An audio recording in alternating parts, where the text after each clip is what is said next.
Harrison Smith returns. What is up with Marcus Davenport and a big, long analysis of Byron Murphy? Let's get into it on the Locked On Vikings podcast.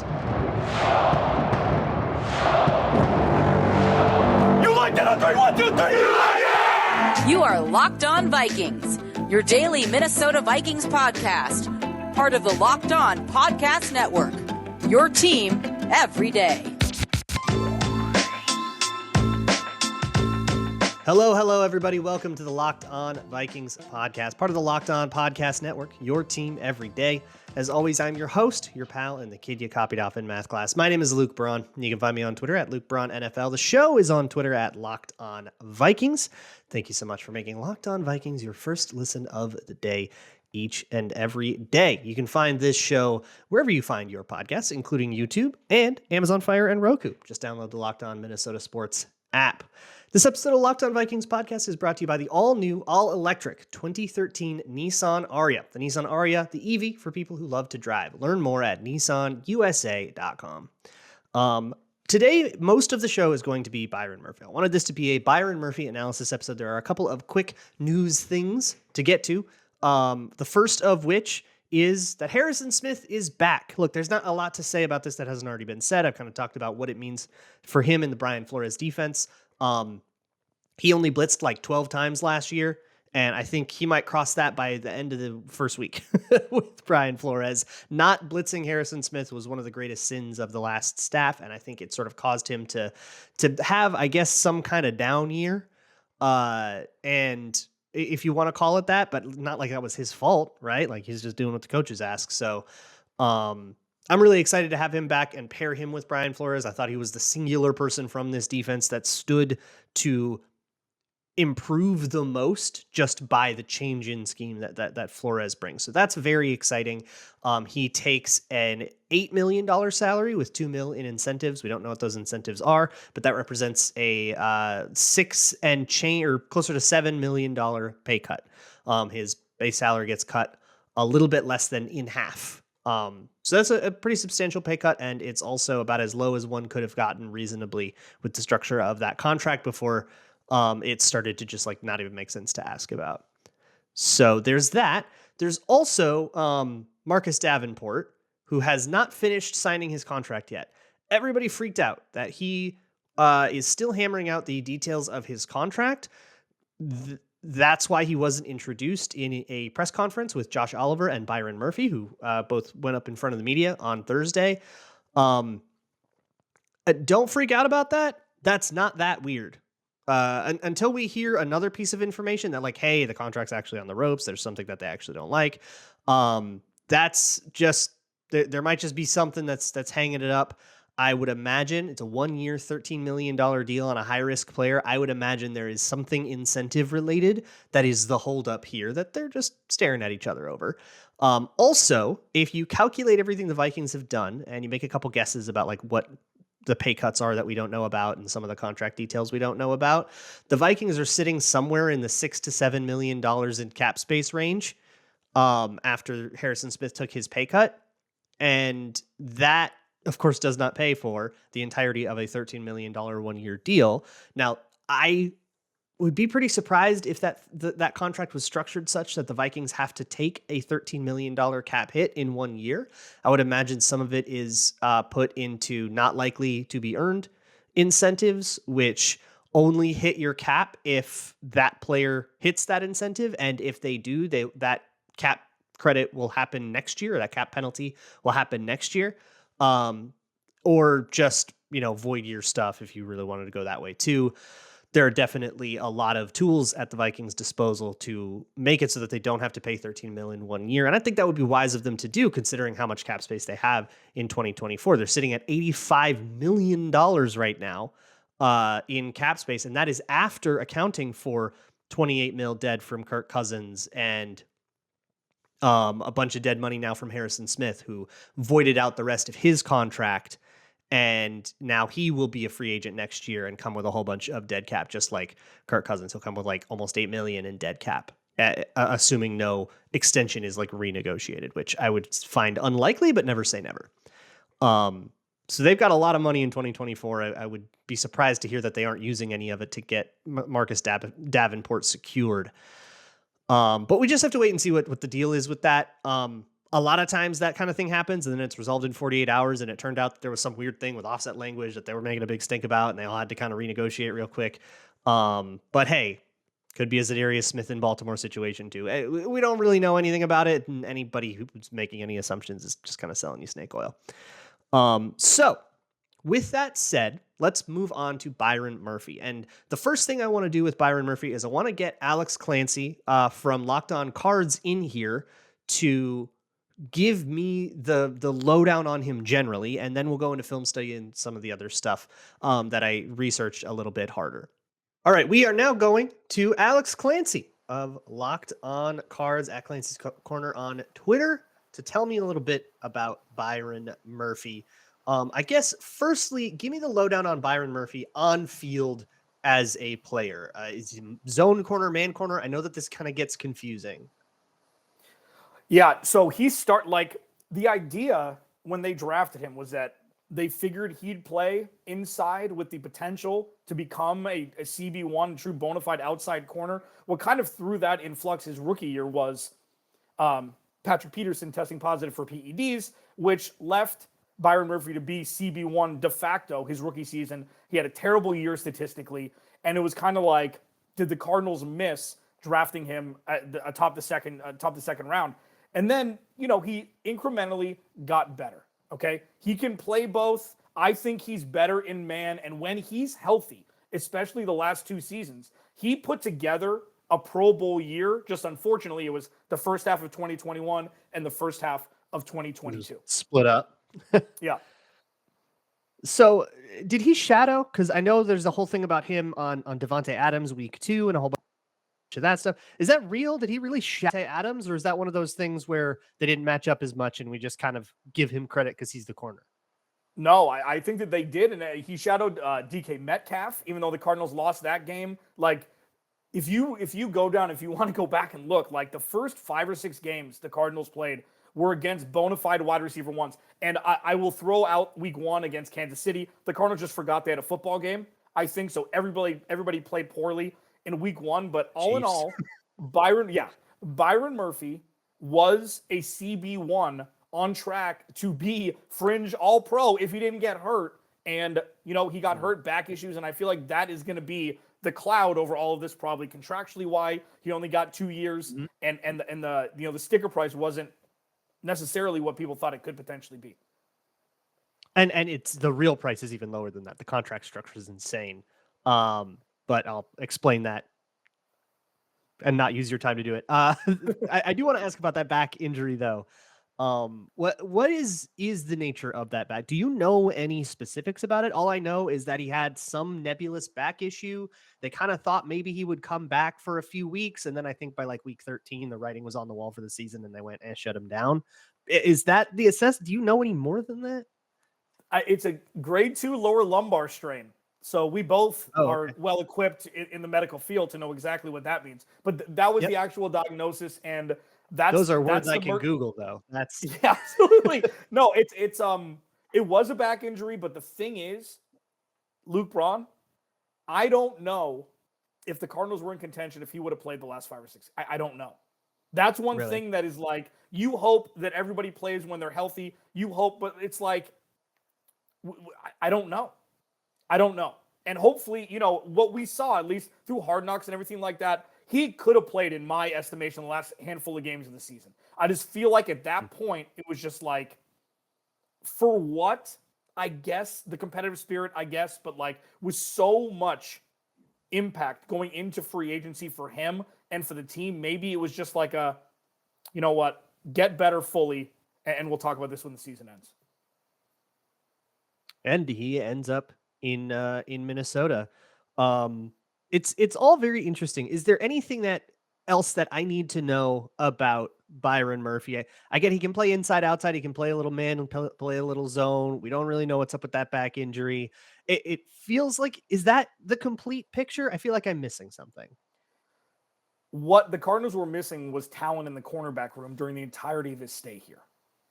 So I feel like with a new system, with more talent, he will be a great Beetle. He's not going to be a great George Harrison. And I feel like that's something where if you have a group in the cornerback room. Now, the Cardinals they've always had the safety valve with Budda Baker and Jalen Thompson over the top. So he was able to take chances.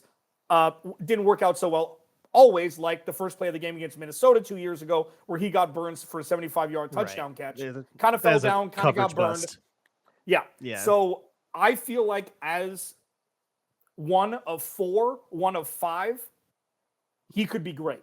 I just don't think that he's necessarily a bona fide outside CB1 lockdown corner.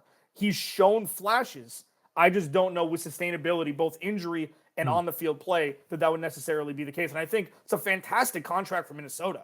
This is a win-win. I mean, it certainly reflects a level of uncertainty. Yeah.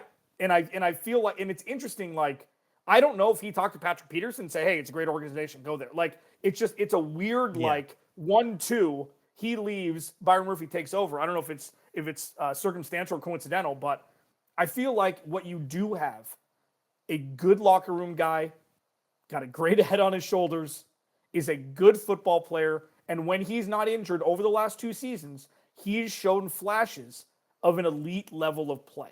And I know that it's cloudy, like those words, that's all on a spectrum, but I think overall it's a home run for Minnesota.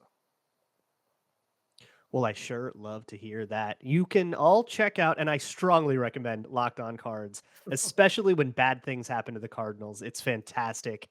Must listen content. Love you, Alex. Thank you so much for giving me your time. Of course. Thanks again to Alex Clancy. More on Byron Murphy in just a moment. But first, let me talk to you about the best tasting protein bar on the planet. It is Built Bar. And I'm talking about Built Bar, and it's March. And you know what that means? Built Madness, baby. The Built March Madness bracket is here. If you have a favorite flavor, go and vote for it at builtmarchmadness.com. Personally, I don't think anybody's going to be able to take out coconut brownie chunk, but if you're not a coconut, I'm not a coconut person and I love it. Like, it has convinced me.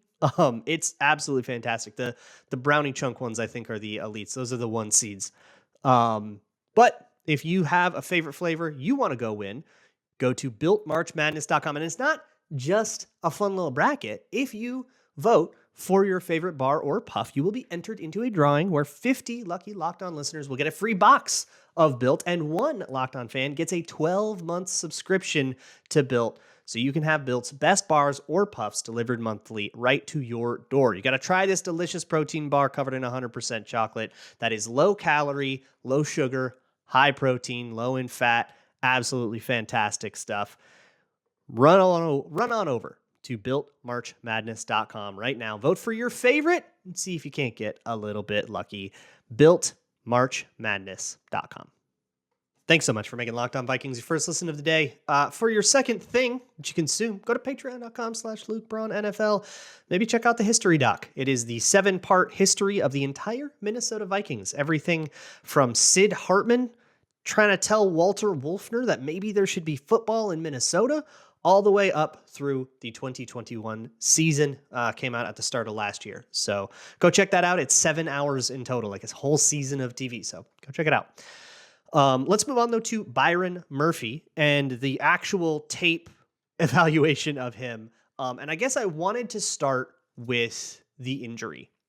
As Alex said, it is a grade 2 lower lumbar strain. And a lot of people are really scared of that back injury, so much so that I'm sure it influenced the contract. Byron Murphy's contract is really, really low, and not nearly as guaranteed as I think it ought to be with how well he plays, which I will explain myself on that in a moment. But first, let's just kind of address that elephant in the room. Back injuries are very scary. And I think part of that is because this injury, which is a minor muscle strain, which is a tear, that is a tearing of tissue, but sprains are tearing is a tearing of tissue as well, but it's not a full tear.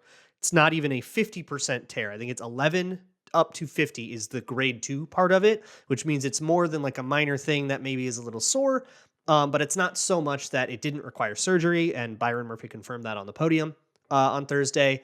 and it is something that typically heals on its own. Grade 2 lower, and the lower lumbar just refers to where on the back it is. It's just the lower back strain. And that is the kind of thing that typically heals within 2 months or so, 3 weeks to 2 months. So if you look at the timeline of when he suffered that injury and he first started missing time in like week 9, and then by week 13 he was shut down, that's like a month and change. And with Clancy saying, I don't know if he even would have played, yeah, that kind of makes sense. You get hurt with an injury like that in week 9. 2 months later, it's like the last game of the season. Would he have even played in it, right? So that timeline makes sense to me. As far as I could tell, now I am no doctor. I am a guy Googling stuff. All right. I'm a podcaster with Google. So back doctors, orthopedists or whatever, you can correct me on this. But from what I could find, I did not find any long-term complications that were common with grade 2 moderate muscle strains in the back. When I hear back injury, my first thought goes to like disc injury, like a spine thing. And that's the kind of thing that lingers. That's the Danielle Hunter thing, the Zadarius Smith thing, JJ Watt. All these guys have all these problems, right? And it can kind of rear its ugly head and knock you out for a year. This is not that kind of injury. This is the kind of thing that should be completely in the past. The only thing that I could find that were like complications could arise is that it could cause that kind of scary spine injury. But it seems like only because of the way that it affects, like, you have muscles torn, and that's going to affect the way that things align. And then with things misaligned, trauma during the course of your recovery of that injury, like if you tried to play through it, could lead to a greater spinal injury because things aren't aligned the way they're supposed to, and your spine isn't compressing the way that it's supposed to. As far as I understand, that is not the case for Byron Murphy. And because, he wasn't playing, right? So I would assume that is not the case. But again, I don't know his medical records. I'm not speaking on any level of expertise or authority here. I'm just a dude that Googled it for you, so you don't have to. But that's the best I got on that injury. Enough of that. On the actual field, Byron Murphy rules. All right? I'm sick of hearing that he's just a zone corner. And that's a PFF take that I've heard. I think it's asinine. And I think that just goes down to the way that PFF charts zone is very odd sometimes and leads. If you don't really investigate that, you don't look deeper, it can mislead you. I think Byron Murphy is a much better press man corner than he is. He's fine as his own corner, but I think it's a waste of good press man talents. Here is the deal with him. His feet rule. He's got awesome. I love Byron Murphy's feet, and you can quote me on that. With cornerbacks, especially when you're in press, that means you have no cushion. So that means whatever that receiver does, you have to react to it instantly, and you don't really have a lot of room to screw up. And so you'll give, in a press alignment, maybe they're lined up off the ball and you're lined up just a yard back from the line. You'll have like 2 yards of quote unquote cushion. Whereas if you're off, you have like 10 yards of cushion. That 2 yards is really, really valuable. It's all the space that you have to work with. So the wide receiver, and the best example of this came against Davante Adams, and there might not be anybody better in the league at this. But that matchup really showcased what Byron Murphy can do, because Davante Adams, his goal is to take care of that 2 yards of space, is to essentially shuffle step and chop step all the way up into your face, and you'll see wide receivers like drilling it on those little ropes and really drilling their releases to really, really, really quick, short steps. And corners want to do quick, short back steps. And essentially, if Davante Adams covers more space than your back pedal buys, he is taking space away from you, and then when he actually breaks, he wants to be in your face. They teach it to wide receivers, close space to create space. I want to be in your face. I want to be right up on you so that when I break, you have absolutely no time to react to it, and the corner wants to deny this. So Byron Murphy's feet being really choppy and really fast allow him to get a lot of that back pedal space back, and then he can react a little bit better to Davante Adams's break. That puts him in a good position for the entire rep, and then it's just a matter of transition and run, and that's the easy part. In my opinion, I think so many wide receiver and cornerback reps, like one-on-one reps, are won and lost in the first 5 to 10 steps, or in the first 3 or 4 yards, maybe is a better way to put it, because sometimes it's the first 2 steps, depending on the release you choose. I think Byron Murphy's really good at those steps. And when he is wrong, he can turn himself around. Hips are very smooth. He can turn it in coverage. Again, he was a zone corner coming out of Washington, and he did a lot of press bail. That's what Washington does. They like live in press bail cover 3. So he really got that hip transition down pat, and you can tell. So technique wise, it's really, really, really cool. And it's great. And he's heady too. He can read route concepts. He can read the quarterback's feet when that's appropriate. He's aware of the situations. He's a very smart corner. All of that stuff is awesome. And I absolutely love it. There's some other stuff I don't love so much, but I'm not going to flip out too much about it just because I think what I've already told you outweighs it by quite a lot. I might spend more time talking about it because it's like interesting. But don't mistake that for me thinking it's a bigger priority, because what matters to me is that his feet are in the right place, his hips are smooth, he can transition, and that he can read what he's supposed to read. That's what I want in a corner. Like that's maybe the 4 most important things, and he checks all those boxes. The boxes he doesn't check, he is not a particularly astounding athlete for an NFL corner. 4.55 40, he's 5'11", 190. That size will play. That 40 is doable, but it's not great. And the long speed in general, and I think he's got not great burst too, can get exposed on longer developing stuff like deep corners or deep overs, crossing routes, that kind of stuff. You can see him get kind of run by a little bit, even though he transitioned perfectly and his feet were in the right place and everything. He just, DK Metcalf runs by him and it's like, all right. And I think that enough teams have guys that are as athletic as DK Metcalf that's a concern for me.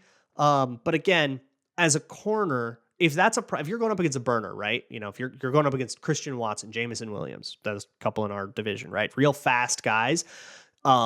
And this is part of why Christian Watson, I think, struggled earlier in the season, is you just play off him to get cushion. And if that receiver doesn't know how to take care of it, this is what's going to happen to Jalen Hyatt coming out. I'm hating on him so much. But if you can just play off him and he doesn't know how to punish that, then you just live like that all day. And there's nothing that speed is going to do. Just give yourself a head start, right? And you kind of have to force him to have a little bit more versatility and skill set. And then you got to know how to play off coverage, which, for whatever it's worth, kind of looks like easy mode for Byron Murphy. I focused more on the press man reps because that's the hardest assignment. Once you start giving yourself 10 yards, it's like, yeah, as long as you're not like also like backing up a whole bunch and doing the Cam Dantzler thing, which he doesn't, then you're pretty much fine there. And it's all very assignment sound and zone coverage and all that stuff. Kind of no areas for concern there, but that's also a much more common skill set. The press man thing is not, and I think that's very usable in a defense like Brian Flores is. So I'm super jazzed on him. But in the interest of honesty, I do want to make sure I tell you about all of the stuff that I don't really like, which is not limited to just his athleticism. But before I do that, let me talk to you about a good old Gramble. We are in the midway point of well past actually the midway point of the NBA season, and March Madness is on. How many of you had Princeton in your brackets? If you wanted to Gramble on that, or maybe you want to pop in at halftime of a game like the Houston game where it was like almost tied at halftime and then they pulled away. If you called that, you could have maybe made some money on FanDuel. That is America's #1 sports book. New customers get a no-sweat first bet up to $1,000 in bonus bets back if your first bet doesn't win. Just download the FanDuel Sportsbook app and sign up. It's safe, secure, super easy to use, and you can bet on spreads, money lines, individual player stuff, and not just basketball. You can bet on hockey. You can bet on the XFL, like a true Scotsman. And even jam it all together for a chance at a bigger payout with a same game parlay. So don't miss the chance to get your no sweat first bet up to $1,000 in bonus bets when you go to FanDuel.com/lockedon. That's FanDuel.com/lockedon to learn more. Make every moment more with FanDuel, an official sports betting partner of the NBA. Let's wrap up this Byron Murphy conversation with a couple things that I don't love as much. So I don't love the speed. I don't love the just like moments that just come down to raw athleticism is just not his forte. And his game is really tailored to preventing that. He's going to bail very quickly. He's going to play a little bit more. I'll play a little more of a conservative game. Not so much of one that he lets a bunch of 12-yard passes up in front of him. Again, we're not doing the Cam Dantzler thing. But it's like, it's on that track, just not so far down it as to become its own problem. And that's fine. I don't mind conservative corner play at all. I think with cornerback, you would much rather be a guy who underreacts than a guy who overreacts. But one thing I do like about Byron Murphy, this is something I should probably get into as well. When he does get out of phase, and hey, everybody loses off the release sometimes, right? You go for a jam, you miss, it happens. But when he's out of phase, and for corners, out of phase just means you're not hip to hip with the guy. If you're in phase, that means you're with the guy. And when the ball is thrown, you can turn your head. When the wide receiver turns their head, you can look for the ball. You can try to make a play on it. When you're out of phase, that means you're too far behind to plausibly be able to make a play on the ball. And that means when the ball is thrown, you need to watch that wide receiver. And when he turns his head, you have to hope he is slowing down, get your hand up and swat it. When Byron Murphy is out of phase, you prefer to never be out of phase, but that's not realistic. He's really comfortable out of phase. Maybe he got burned a whole bunch in college. He got used to it or something like that. But he's really comfortable when the play is not going very well. A lot of younger corners, I'm seeing this a ton with all these draft kids when I watch them. When they're out of phase, it's like panic time. You reach your hand out and you grab. You try to pull them back towards you. You get a flag, right? One thing you'll see a lot is they'll just hum. They'll just put the gas on 100%. And they'll try to catch up and get back in phase, but they're really just running at where that receiver is rather than playing their route, watching their tendencies, watching their hips. So then that receiver breaks off and you're out of phase again because you were just kind of running at them and you weren't actually trying to get up with them and then continue to react to them because you're in panic mode. You're just like, you got to get back up to my guy. There is not an ounce of panic in Byron Murphy when he's out of phase. I really, really love it. It's very reactive. It's very, okay, now I'm in trail position. Now, we can play in trail position. Trail position, it just means when you're a step or two behind. And some coverages actually have you do that on purpose because there's somebody over the top or poaching from the other side or something. And he'll just play it like he's in trail position. And if that ever stops, he will go to face guarding. He won't get greedy and try to turn his head, which you'll see a lot of out of phase young corners they'll get up to the receiver and then they'll be like, okay, now I'm here. I'm back in phase. I did it. I can turn my head and look for the ball. And then that's exactly when the wide receiver breaks off of him. He won't do that. It's like, okay, I'm out of phase. This is now just an out of phase rep. I am waiting. I'm going to stay with you. I'm going to keep my eye on you and I'm going to react to whatever you do until the ball is there. And once you turn your head, I'm making a play on it, and he can make a play on it. It's very reassuring. It's like, okay, he can get beat off the line and the rep ain't over. That's really, really nice. There's a good contingency to that. I love that. So I've stalled enough. Let's talk about physicality. Physicality in corners, I think, manifests itself in two ways. And so when you call Byron Murphy a physical corner, which most people would, I think they're really only talking about one of those two ways. In coverage, in routes, when the route has to go through him, some coverages have you do you park yourself in a certain spot, and if the route has to go through you, you kind of make them survive that contact. He's really good at being a problem when that's the case, and he survives the contact many times the wide receiver can't. And this was a note I wrote when I was watching him versus DK Metcalf. Like, he was having DK Metcalf knocked off of his rhythm. That's a big dude to do that to when you are a 5'9", 190 or 5'11", 190 corner. So when it comes to that physicality or just locking a guy up or, within 5 yards being really pushy and trying to influence people, that physicality is there. And really a strength. So when you hear physical corner, people are talking about that. But the other way of physical is, what about in the run game? And here's the thing. Arizona did not use him in the run game basically at all. He wasn't really ever the force player. He wasn't really he was covering receivers on the outside. He also plays in the slot for those who care about that. And it kind of depended on shadowing and what the defensive call was, but he would go in and out of the slot and sort of has that versatility as a piece. So that's nice. He also played a bunch of safety because Arizona called some inverted coverages and that happened. So he ended up playing some safety too. Why not? Arizona was doing weird things, and that defense was one of the softest units I've ever seen, up there with the 2020 Vikings, which, if you've been listening to this show for a while, you know is a very insulting thing to say. I insult you, Arizona Cardinals.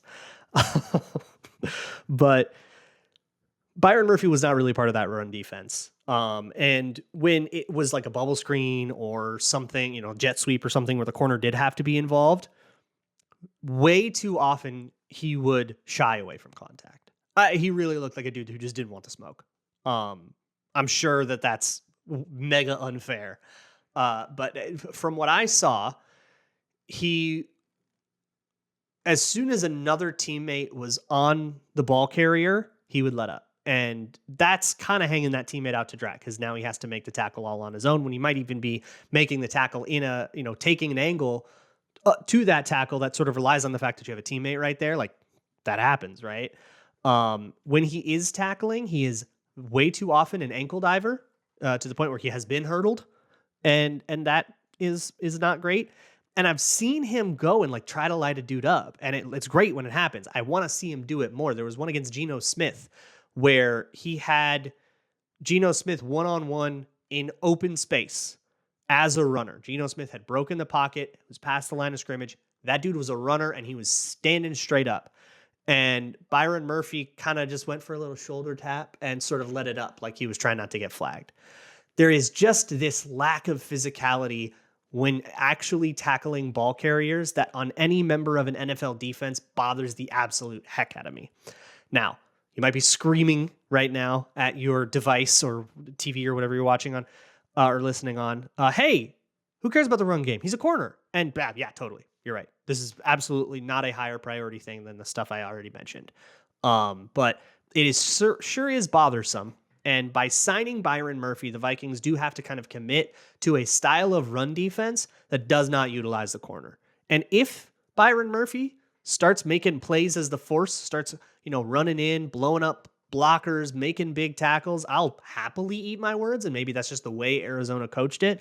That could be the case. It could just be what Vance Joseph was doing, was just not asking him to be part of it and telling him to preserve his body.